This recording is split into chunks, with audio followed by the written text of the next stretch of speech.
We're seeing the success of Steve Stout with United Masters, Nas, of course, with his venture, Jay with his. I know you're up next.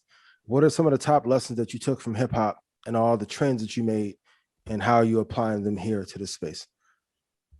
One of the things that I always uh, use from what I learned in hip hop is how to market and promote in all of these spaces and how to build a brand. I don't think there's no better template that you can use if you are a hip hop artist, a successful hip hop artist, and know what it takes to actually market and promote a successful artist. I mean, using that in any walk of life when it comes to business is priceless, and that's what I always take with me, no matter what business I choose to get into. Your influence is everything, and you can match your influence with a dollar most of the time and things like that. So, or to a person's dollar and build from there. So, you got to know how to use who you are. Let me ask you this: as far as the music, how do you think this is gonna change the landscape of music? Because I see Meek Mill saying once he gets off his deal, he's gonna drop an NFT album. We interview Mike Dean. Shout out to him. He's doing it. He did an NFT album. Just dropped, yeah. So a lot of people's doing NFT albums and only accepting cryptocurrency for their shows going forward, or only accepting cryptocurrency for their albums. So how do you think NFTs and cryptos going to change? I don't know how the NFT album will work if you actually could sell millions of pieces of that album, but I know it's easy. If you off your deal and you're independent artist, you don't need shit. You just sell a record. It's gonna make the same money, you dig? But if you want to be artistic, yeah, you can do a whole NFT play on the album and give somebody the ownership of something in that space that is very, very dope for an artist like Meek Mill and things like that. And then if you flip that NFT of your album into a whole artist experience, and then that's where it can get crucial, where you can now do an experience for people all around the country, all around the world that partakes inside of this whole NFT experience, where the sweepstakes might be the number one winner of whatever this NFT experience is actually gets the actual NFT of the Meek Mill album. Like, there's so many things that you could do with the NFT in the artistic space and things like that. But as far as selling your album within the crypto space and only accepting crypto dollars is fucking genius and shit like that. I think that's pretty dope. That's actually what one of my next moves is about to be when it comes to music, because I've been an independent artist for the life of me and things like that. So I think that I'll start to dibble and dabble with putting music out within the space. Yeah, I wonder what your role is now amongst your peers, right? So, like, obviously you're pretty heavy in the crypto space. Are the people in the industry, your counterparts, Fab, I seen you with Mano, even Smurda ran up on you the other day. What is it like when they approach you? Like, are you the guy, the liaison to introduce them to this, or are they receptive to it? What's that like in the industry right now? I'm not gonna lie, my phone kind of been hot, like people just calling, inquiring about NFTs specifically. Like, Jim, you understand this shit? Could you give me a quick crash course of what it is, NFT? A lot of artists also have been reaching out to understand what their artistic value is when it comes to them creating an NFT and how they can actually get paid, or which way they can go and move with it and things like that.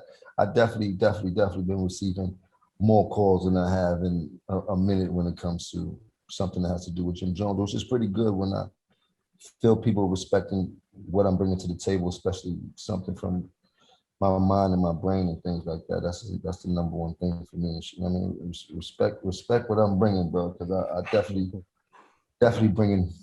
bringing you some money to your table, man, if you're a smart person. You've always been a supreme hustler. Like, what are you reading, or where are you getting information from about NFTs and crypto that's giving you your edge? Because I feel like Nipsey was the first one that led the wave. I feel like in this era, you're leading the wave. But what are you reading? What are you absorbing? Because I can see your wheels turning. Drop some of those gems about where you're doing some of your research at. The funny thing is, I never was the biggest reader. I understand. Okay, well, where are you taking information from? I take information from everybody. I take information from you. I take information from them. I take information from my man Noel. I take information from my own intuition, because we're in a space that's so creative that you just need to know it to understand where you need to go. You don't need too much information. But what I do like to know is what's next. Like, they got the metaverse and the section, man. You don't know that. The Matrix try to grab him. Oh man, they cutting them off. Somebody got that Wi-Fi. Cut off at metaverse. They chopping, screwing the Wi-Fi. Pone, We need a new Wi-Fi signal. Yeah, somebody bro. got to turn their Wi-Fi off over Yeah, there. One signal at a time. Yeah, that's a fact. The Cut thing I do Netflix want you off. guys to take away Yo, is like, somebody come help me. oh, okay. Yo. On my phone, I want to go get the dude. Oh, there you go, Hello? Jones. You back. Yeah, we good. Yeah, they had you in the Matrix for a little bit. Hello? Yeah, we got yeah, you. we hear you. Hear me? Yeah, All we right, hear you. where did I cut off at? Metaverse. Nah, you was just saying that you was just you pick up the Oh information. yeah, I Go like to. ahead, I go ahead, like Jim. to. I don't read too much. I gather information from everybody who's actually in the space, and I gather information from successful people that I see make successful moves in the space because I understand the space is all about being creative. But what I do have to be hip on is everything that's new that's going on, and like I was saying, like the metaverse and Decentraland, and Decentraland has its own crypto, which is called Mana, and Mana burns out every time somebody uses it. So pretty soon there won't be no Mana left and shit like that. So it's just a lot of things that I like to be abreast of and shit like that. And if people don't know what the metaverse is, the metaverse is pretty much a virtual world where you have an avatar that looks like you and acts like you, and may do things like you would do in the real world, like go to clubs, go to cafes, buy cars. It depends on exactly what it is that you looking to do as an avatar, but it's definitely a real space now. Decentraland is the number one space inside of this metaverse, and Decentraland has its own cryptocurrency, so people can buy all these virtual things that they sell within inside of this world. So we're creating a dipset land within inside of this metaverse now. You'll have places like quarantine studio lounges, and you have drip set stores for people to go actually shopping for their avatar, because you keep in mind your avatar is a reflection of you. So you want to keep them drippy while you're in the space, because this is a real thing. You know what I mean? You want to go to restaurants, you got to feed your avatar. So like, let's get deep. I don't want to get too deep into that. I'm just saying, when it comes to me in the space and understanding, I like to make sure that I have my pulse on what's next, because I'm already in what's now, if that makes sense. Yeah, I love that. No, that's a fact. We was just having this conversation today with somebody else about virtual tour, and like, you know, actually it's very similar. A lot. This may sound like complicated to somebody that doesn't understand it, but the best, if you have kids and your kids plays Fortnite, it's very similar to Fortnite, like how you buy skins, which is like different things inside of the game. And if you understand that, you know, kids spend hundreds of dollars on those skins Easily. Yes. So it's no different from that if you look at it from that perspective. And this is something that, yeah, we've talked about this a few different times. 19 Keys, Mark Cuban, now Jim, and this is something that is going into, because like I said, me and Troy just had this conversation with somebody today for an hour about when like tours start to open back up again, and then they're gonna have like a virtual version of the tour. Yeah, virtual, not in the sense of like we're having a Zoom meeting, but in the sense of you're in the world. Yeah.